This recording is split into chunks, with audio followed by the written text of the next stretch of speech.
Powered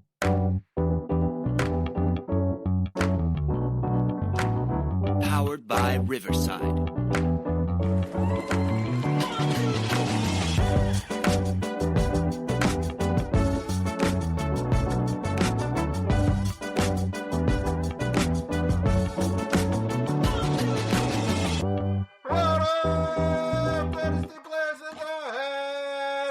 It's the Dynasty front office, and we are building you championships one trade at a time. What's up, everybody? I'm Austin Bell, and today we're going to do the 2026 Rookie Prospect Profile of the Week. We're going to do Ty Simpson. First off, Jesse, Chad, how are y'all doing today? I'm awesome, Austin. How are you? Oh, man, I'm great. Get to talk about what I'm assuming everybody's QB2 is in this class. Maybe not, but excited to see where we land on them. Right on. Cool. Before we get any further in analysis, I'm going to give you some basic information. Redshirt junior from Alabama, currently 23 years old, 6'1", 211. Did no athletic testing at the combine, but did do the drills. 2025, he had a 64.5% completion with 3,500 yards, 28 touchdowns, and only 5 interceptions, which was a good for 1.06 interception rate. Really secure with the ball. 5.92 touchdown rate. Started the season off really strong. Ended up with a 76 QBR per ESPN, which was about 20th in the nation. So not bad, but if you look at his early numbers, I think it was the first 6 games, he was like 2 or 3 per their ranking. So second half of the season fell off a little bit. So Jesse, tell me what you saw watching him. I know none of us are QB gurus, but tell me where you're at with him. Yeah, QB is definitely the toughest position for me to evaluate.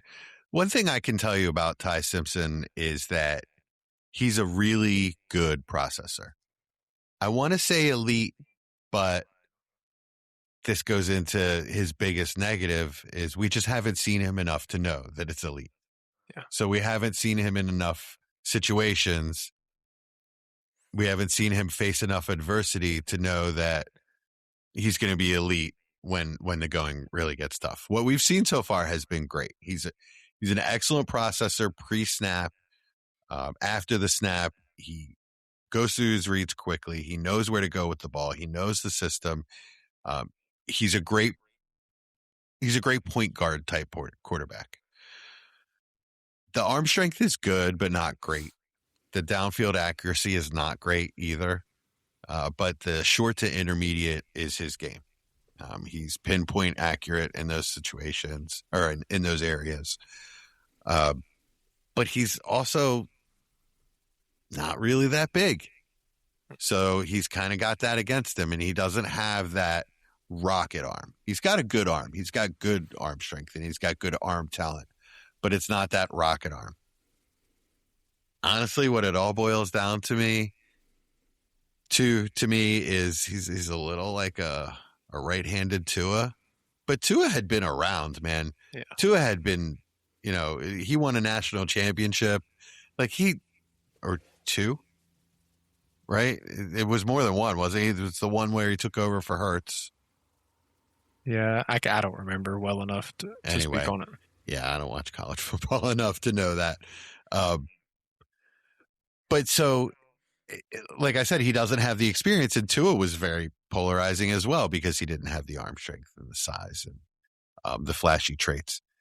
So if he hits in a way that, it is going to be very sustainable in fantasy for a long time, because it's because of his mental game, right? That's not going to go anywhere. It's not going to diminish. But I think he has to go to the right situation and the right system to fit his traits. And, he's got to get the draft capital or I'm not going to care. Yeah. I think a name that interests me for a quote unquote comparison would be Brock Purdy.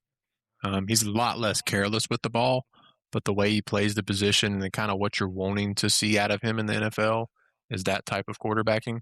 and obviously he went to the perfect system for him. So I agree with that wholeheartedly. I did want to clarify he's only started 15 games.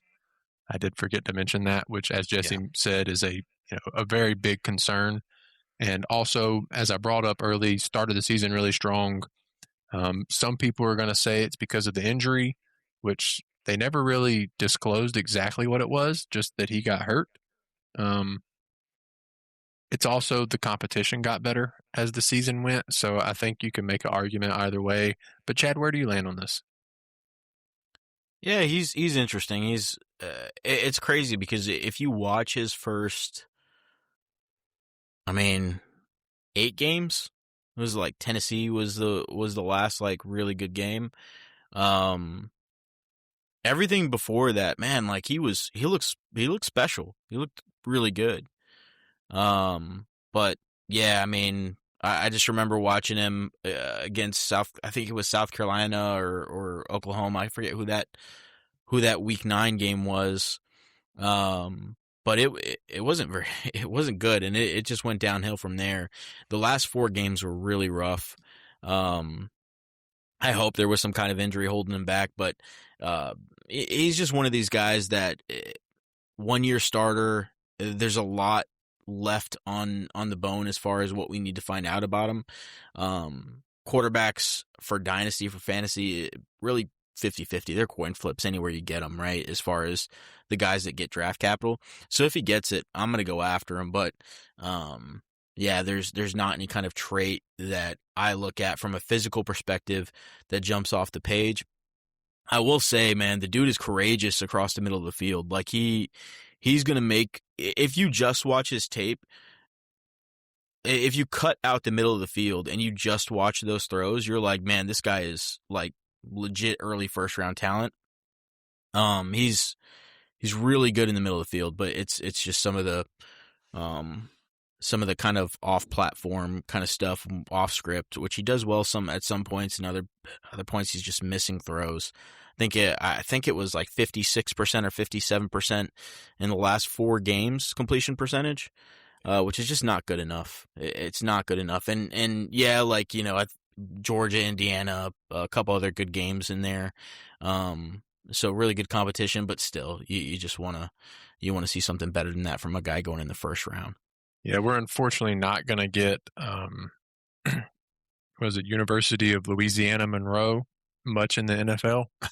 Yeah. So I don't think we're going to get that competition where he was 17 for 17 for 226 and 3 against them. So if we can get that kind of competition. He was decent against Georgia early in the year. That was like the thing that kind of threw me off, is I remember watching him in that first game against Georgia, and I was like, hey man, like he's holding his own here. Like he looks good. That last game against Georgia to close out the season was pretty awful. It was rough. Let me ask you, in the first, if we were just evaluating the first half of the season, would you rather have Simpson or Mendoza? If it were just evaluating him and Mendoza's first half of the season? Correct, Simpson. yes. Simpson. Okay, that's what I was wondering. Honestly, that's kind more if you're going to include first half of seasons, but we can't quite do that. But yeah, Dante Moore might be my quarterback 1.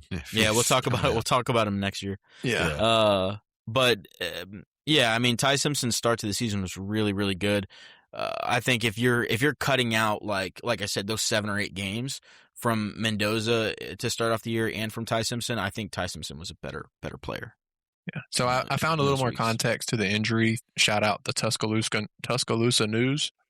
Thanks, Tuscaloosa. Yeah, thank you. So mid to late October, he had a lower back injury and also dealt with elbow bursitis and gastritis for the remainder of the season. I deal with gastritis on a daily basis. Me too. Crimea River. But the lower back injury and elbow bursitis is pretty severe for a guy who has to throw the ball. So, maybe give him a little bit of pass there. And he also cracked a rib during the Indiana game. That's why he didn't finish. Yeah. Oh. Yeah, so back, elbow, rib, these are things that affect your quarterback play a lot. Yeah. Yeah, lower back injuries suck. So that's definitely, could see you losing velocity on throws, especially, as Chad mentioned, as good as he was in the middle of the field, making those boundary throws takes a lot of torque from that hip. back area. So it does make sense why that significantly got worse. I could really, in my mind, I just think that the Steelers are going to take him. He just seems like a fit for them. I think he can run Mike McCarthy's offense really, really well. Like when I say a good fit, I think that's a really good fit. Yeah. I would be interested in him at anywhere from 107 on, probably, if that were to happen. What picks do Arizona have? Do they have their second rounder? Yeah. Yes, they do. I thought about Arizona, but they signed Gardner Minshew, and they're going to run it back with Brissett. Yeah. It feels like that's why you tank it.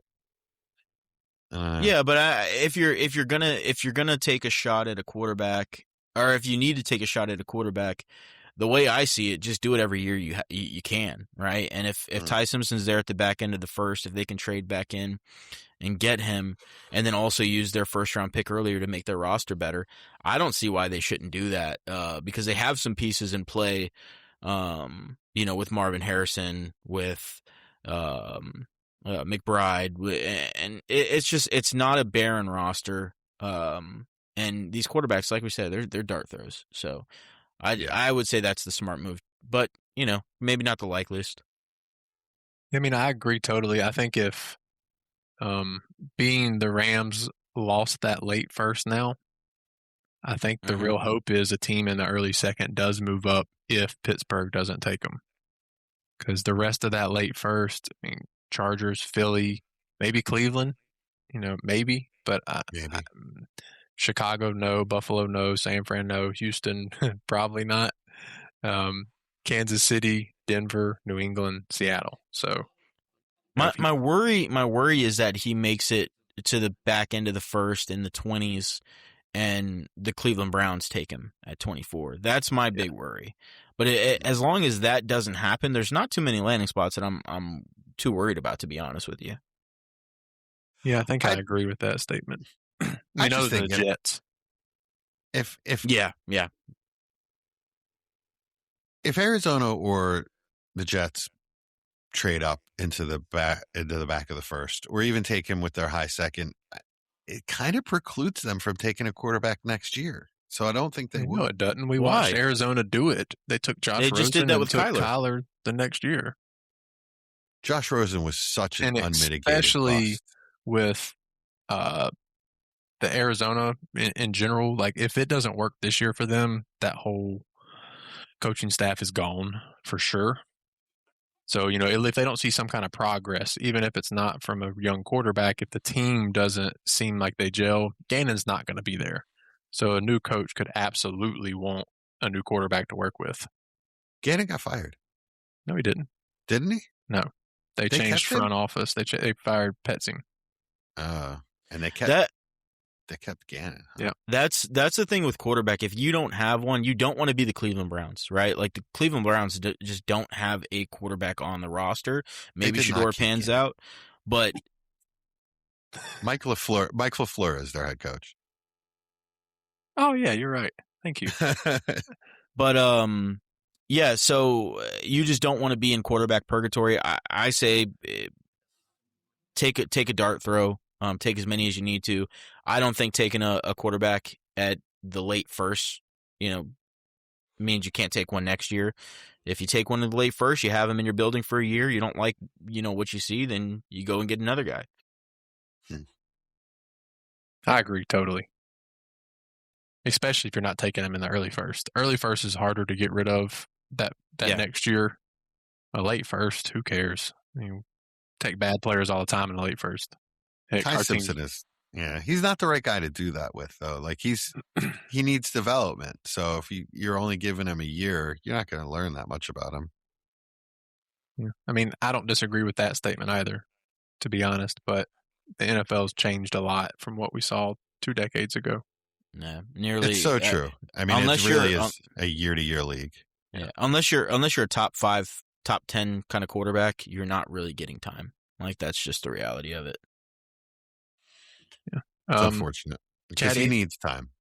Chad, any other red flags for you outside the playing time? And I guess your is it just the boundary throws for you? Is that the biggest? It's just the inconsistencies, really. Okay. Just the inconsistencies. Like there's not really anything that he does other than, I think some of his better, middle of the field kind of play that I think is consistent from, down to down or game to game or, in season to playoff. Like there's nothing consistent about anything he did last year. So for me, that's what separates him and Fernando Mendoza, whereas Fernando Mendoza, he got better as the year progressed and, was able to do it in clutch moments and was able to show a little bit more, feistiness as a runner and able to make some of the, big time throws and stuff. Ty Simpson he didn't seem like he did well in the big moments when the school called on him and he was supposed to be that guy. So, for me, there's just a lot there. But again, it's 1 year. There's a lot of unknown. We haven't seen that much of him. And a significant chunk of it did look good. Talk to me about the athleticism. I mean, is there any average rushing upside? Yeah. Average. I don't think you're not drafting him for the running aspect of it, at least not what we saw last year. Is there enough to get him out of trouble when he needs? Yeah. I mean, he can move around the pocket. That's not going to be a problem. He's not like a statue or anything, but yeah, it's not going to be something you're going to want to rely on. That's for sure. He's got too many other parts of his game to work on, in my opinion, for him to be dealing with an offensive line that's not able to hold their own.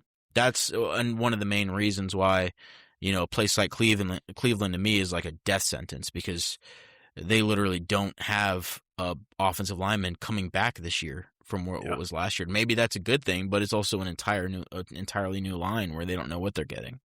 It's true. I mean, they signed some good names, but they did. It takes time for offensive lines to gel. Yeah, it's not going to just happen week one. Next thing, we'll kind of look at last year's class as prospects. I'm assuming Shador was be above him for both of y'all as a prospect. Yeah. Okay. Pretty comfortably. Yeah, I'd have Shador above him. I'd have him after Shador and after Dart. Okay. That was the next name. I know neither one of y'all were high on Dart, so you had some excitement here and there, but it kind of feels similar in different reasons for Dart last year as Simpson this year, which is probably why he's going to go in similar rookie draft range. How do you feel strongly one way or another with Dart? I thought Dart was a much better player. I agree. Than Simpson, as a prospect. Much better. Dart had been around forever, so much experience. You knew you know what you were getting out of Dart, but you knew he could handle.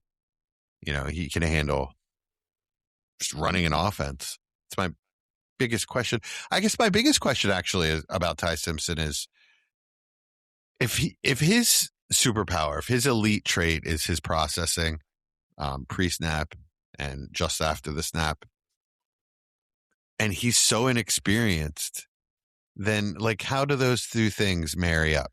You know what I mean? If the thing he's supposed to be so good at is also the thing that he has to work on, how is that going to work in the NFL? It sounds like to me scary. He has to be behind somebody for a period of time so he can actually learn the game. I don't think he has any significant weaknesses. When I watch Ty Simpson, I don't think there's anything I look at and say, "Oh man, this is a glaring hole." He's just inconsistent. But we have guys, obviously different category, but Drake May was incredibly inconsistent in college. That is true.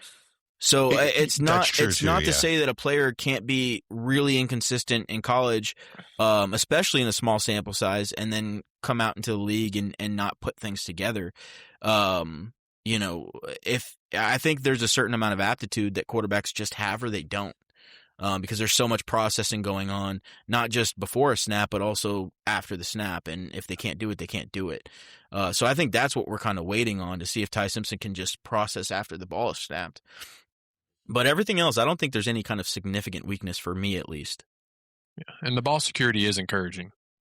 Now, Yeah. a lot of it, the second half of the season was very short yardage. I think his average depth of target from like week 8 on was 6.3 yards, which for college is really bad. Which was also weird, right? Like, yeah. I'm guessing it's injury related. I don't know why you would switch in the middle of the season when it was working if it wasn't injury related. It had to be. Because before it was almost 11 the first 7 games of the season. Yeah. So I'm guessing he was hurt and they just didn't say how bad.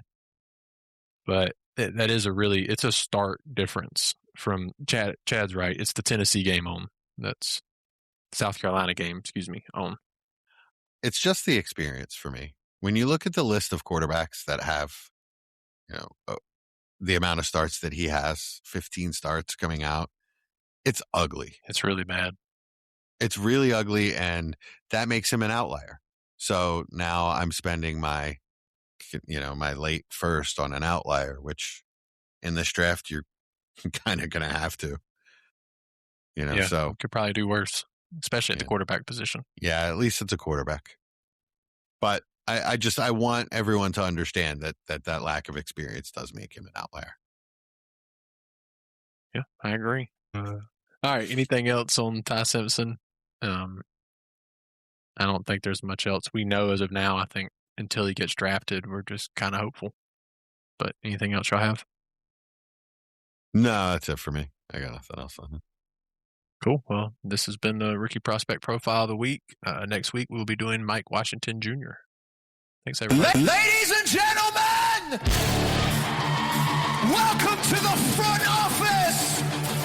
The lights are low, the boards are lit, and the Dynasty clock is ticking. From the heart of the startup draft to the championship throne, one crew rules a long game. Give it up for the undisputed architects of empire.